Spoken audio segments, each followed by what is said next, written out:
What's going on, everybody? It's your boy C Boogie back with another episode of Boogie-Ball in the Clutch. It's the last one of the day. I've recorded 3 others before this, so please go and go watch them. Just tell me what you guys think. Add anything that I may have missed that you saw that I didn't see. If you're new, welcome to the Law Mob Legion of Boogie. Everybody's a baller. Don't make the rules, just enforce them. Kind of make the rules, but I'm more so enforce them. If you're new to Boogie-Ball, it used to be highlights, stats, reactions, but YouTube blocked one of my videos, so I'm stuck doing it this way. So please do not mind the somewhat unconventional way of talking about a playoff series, but that's what we're doing. The defending champs are done. The Minnesota Timberwolves, led by Anthony Yucatan Edwards, are moving on to the Western Conference Finals against the Dallas Mavericks in 7 games. They beat Denver 3 times. They beat Denver 3 times.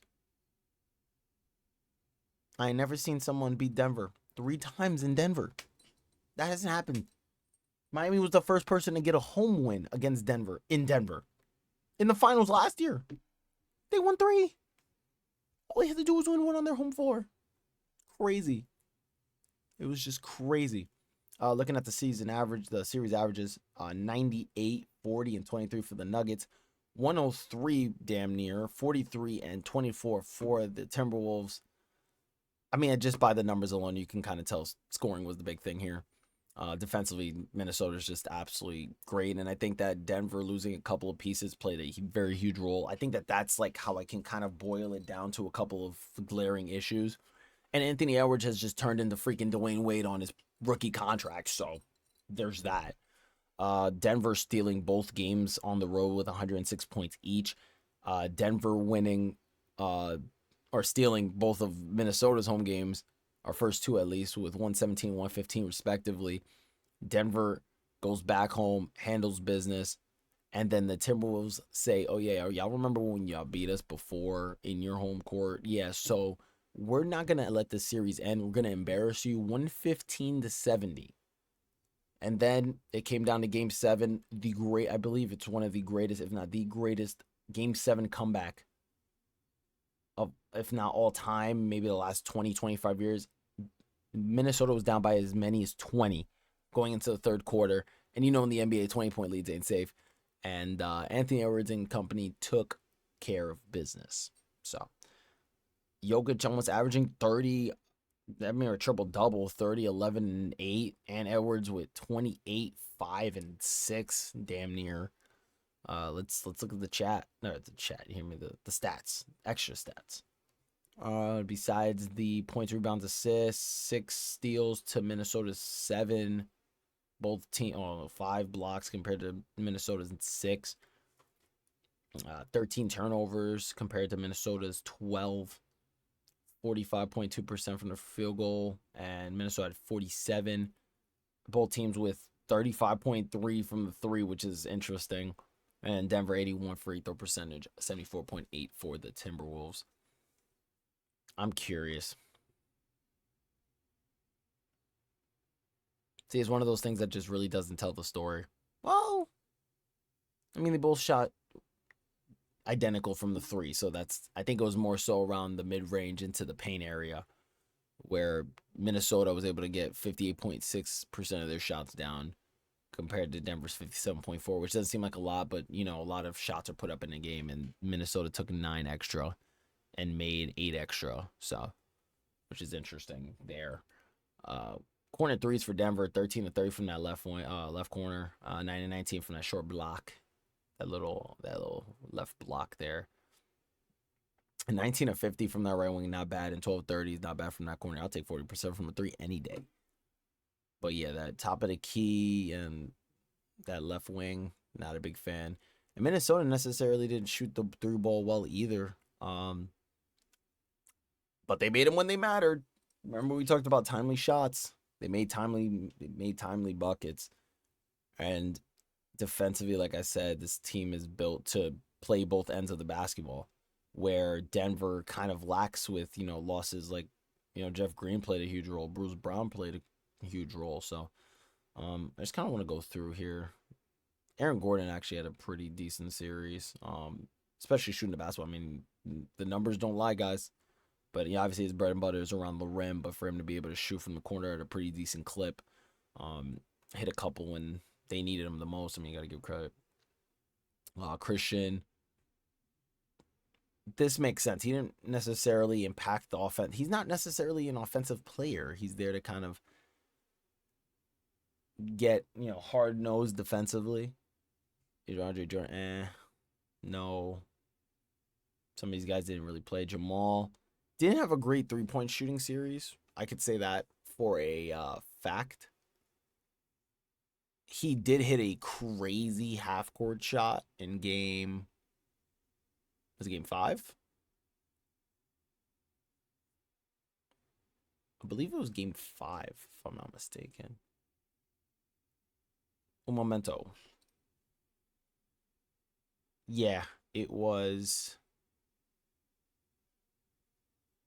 No, was it game 5? Let me confirm. I'll be honest with y'all. Like, I saw the buzzer.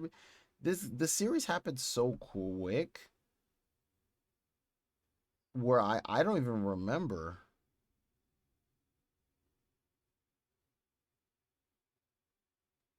Were they in Minnesota? I felt like they were in Minnesota.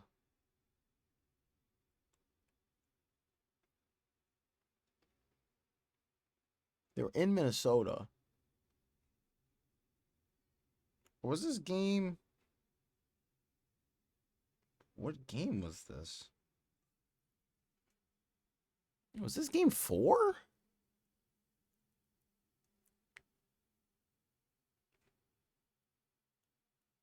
No, it wasn't game 4.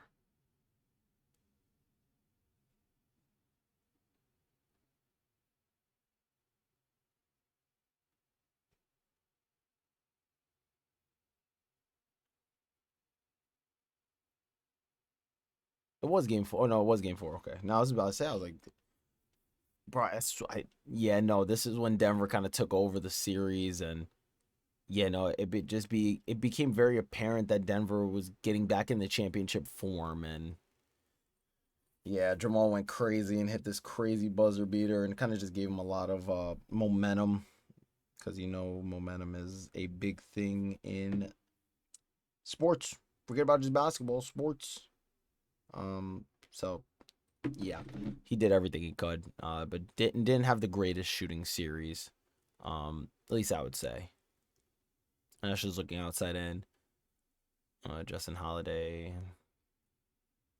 Caldwell Pope, more around the mid range than usual. I mean, them quarters were, but again, it was more of a spot up, so you expect that. Michael Porter, I expect a bunch of green. Yeah, no, he just loves to catch and shoot the basketball. Didn't really get a lot of shots from the mid, but he took a lot of threes from that top of the key and those wings, as expected. He had more success from, well, technically even the top of the key in the right wing. But even though the disparity is not that much, it's just he makes a couple of timely shots. And you give someone 13 threes, I'm pretty sure most of them will probably make 4 or 5, maybe even 6 of them. So I bet you if you give me a basketball, I'll probably knock down 5, and that's what. That's me being generous to myself. It's 38%. I'm cool with that. I think everybody would be cool with shooting 38 to 40% from the 3 in a regular season in a 82 game span. Jokic, 55 of 81 around the rim. Sheesh. Didn't take many shots from that left wing. 5-18 from top of the key 3. 1 of 10 from the right wing.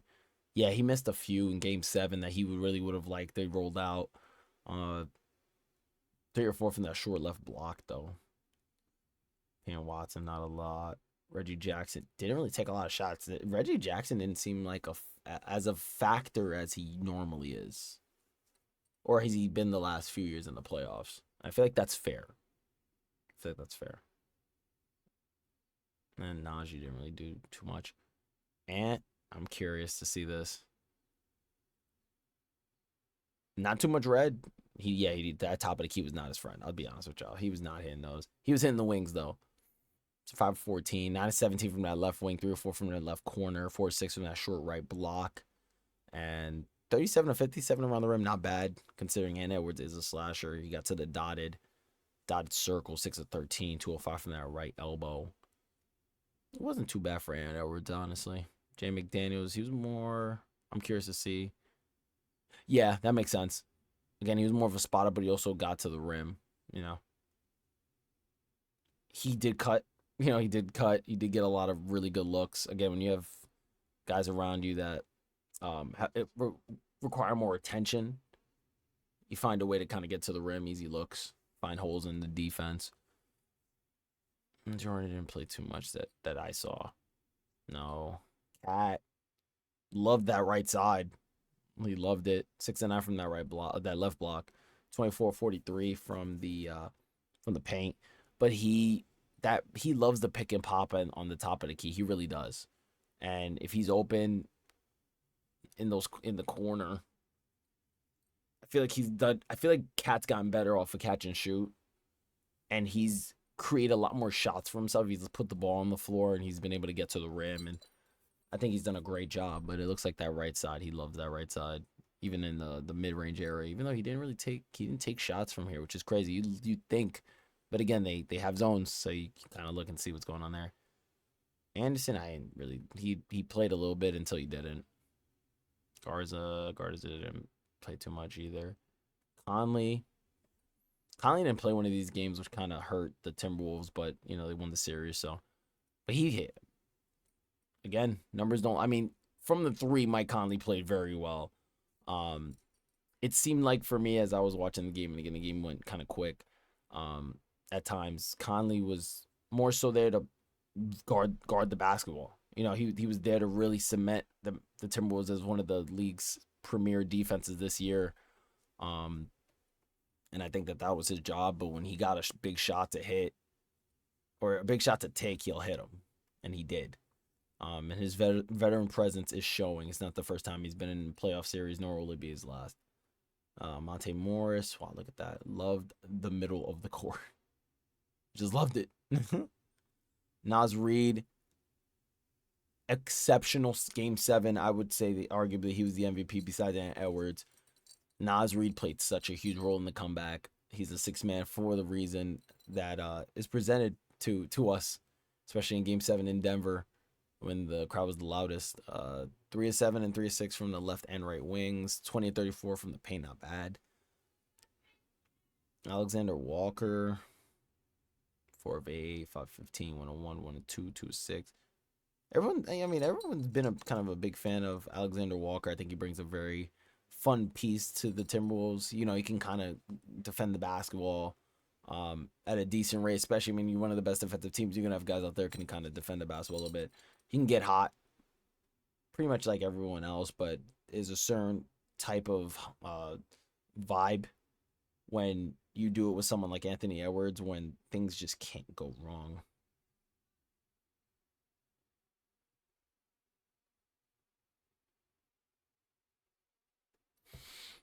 All right. I don't want to see Gobert's, but yeah, he hit this crazy fadeaway. I don't want to talk about it. I'm sorry. It's just like I'm rooting for Denver. I'm rooting for Minnesota to play well in the next round. It's Gobert. That's my problem. I mean Gogurt. It doesn't really matter. T.J. Warren didn't play too much, and neither did Wendell Moore. What's anything glaring? Well, 23% from the 3-point line from Jokic, which is rare. 52% from the free throw from the field goal is that's accepted. 88% from the free throw line also accepted. Jamal, 40 on 33, 100% from the free throw line, 18 4 and 18 4, 1 steal. Even Jokic 1 steal. Murray almost 3 turnovers, and so is Jokic. Jokic had turned over the ball a lot this series, but that's in credit to Minnesota's defense. Aaron Gordon, 15, 5 and 4, 63, 50. Wow, he shot 59% from 3. Nice, good for you, Aaron. 79. Got to get there. I mean, get to that 80, Aaron. Michael Porter, 37 on 33, 76.9, 10.7. KCP, 8 points on 42 and 37, 100%. 4 and 3. Christian Brown, 6 on 47, 44 and 73. Like the 100% of KCP. Good job. 3 and 1. I bet he didn't turn on the ball. That's a good thing. Justin Holiday, 4.6, 2.3, and 0.4 on 40, 50, and 50. Hey, yo, 50% from the free throw line, dog. And then Reggie, 3.7, 1.4, 0.7 assists, almost 1 turnover on 37, 40, and 100. Yeah, that's what I'm saying. Reggie didn't really make that much of an impact like he usually does, which is, again, it was just a different vibe, man. You got to give Minnesota credit, dude. You got to give Minnesota credit. Speaking of,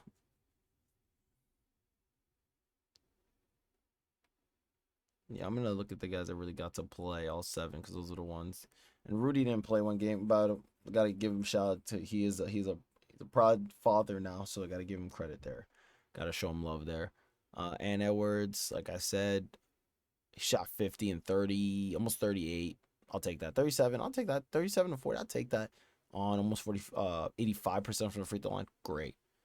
Jay McDaniels, 11, 4 and 1, 1 steal, 1 block, 1 turnover on 51, 38, and 68. I mean, I don't like the free throw percentage, but I'll take the 38% from 3 from a guy that is rarely there for 3 and D, and it seemed like it kind of worked. And if he's hitting shots, the Timberwolves could be dangerous. Cat, 19, 9 and 3, 2 turnovers, 1 steal, 0.4 blocks on 51, 39, and 79, which is expected from him. Those are pretty decent spreads. The free throw percentage is a little low, but that's fine. But the 39%, I mean, you could probably go down as one of the best shooting bigs of all time anyway. Kyle Anderson didn't really play too much, honestly. He played the first few games of the series until they realized it really wasn't working, and he was more of a liability offensively. And defensively, he doesn't move as quick as some of these other guys. He averaged 3 points. Yeah, he didn't really bring much. Naz Reid, 11 points on with 4.6 boards, 0.9 assists, almost a turnover, almost a block, I believe. Yeah, almost a block. Almost a steal. Actually, no, almost 1 steal, but he did average a block, which is expected, on 46, 32, and 78. Nas is around that 35% 3-point shooting, and that 46%, considering he's not necessarily a around the rim type of guy, it's also fair. Won't be surprised if in this next playoff series against Dallas he has one of those games. Alexander Walker averaged 7, 7, 2 and 2, damn near, with a turnover and almost 1 block on 36, 32, and 100, which again, that's not really his role. His role is to defend, put pressure on the ball. Mike Conley, 11, almost 5 and 7, turnover, steal, 0.3 blocks on 43, 45, and 79. I'm cool with that. I would love the free throw percentage up, but Conley, you know what I love? Conley can make free throws though. You know what I mean? He can make free throws, but I will say nothing. I'm gonna chill. And then we got Rudy Gobert, 10, 10, 2, almost 2 turnovers, almost a steal and a block, which is expected from him, on 60.5% from the field and 55% from free throw line. I'm sorry, Rudy Gobert doesn't spread the floor. He just stands there like a freaking statue. You got to be able to hit free throws, Rudy. I'm just saying. The Boston Celtics, I can almost guarantee if these two meet up in the NBA Finals, and I know I'm skipping way ahead, But if a team, even Dallas, if they really wanted to, they could foul him and force him to the line, test him, because you can't, like, he doesn't bring anything. And whether for these other guys, dude, Rudy had his moments, but we're not gonna sit here and pretend if it wasn't for these other guys, like this man, Rudy Gobert, is Defensive Player of the Year, hiding behind a bunch of other defensively gifted players, and Anthony Edwards is playing defense like an absolute goat. Dude's averaging almost 2 steals and a block that whole series. Like, Anthony Edwards is playing both ends of the basketball the way they should be played. Jaden McDaniels, both sides. Karl-Anthony Towns, both sides. Naz Reid, both sides. Even Mike Conley, both sides. It's like Rudy Gobert's there. I'm not trying to hate because I'm rooting for them, but it's like Rudy Gobert's just the always defensive player of the year all the time. It's like, let's really break that down. But that's pretty much it. Some of these other guys didn't really play serious minutes. Even Monte Morris didn't really play too much. These were the guys: 1, 2, 3, 4, 5, 6, 7, 8. Again, everybody's kind of going into that 8-man rotation role. 1, 2, 4, 5, 6, 7. Yeah, it seems to be those guys are getting into that 8-man rotation type of role. And it's working. So, guys, the conference finals is upon us. I hope you guys enjoy it, and I will be back for more after that. After this, there will only be only 2 videos.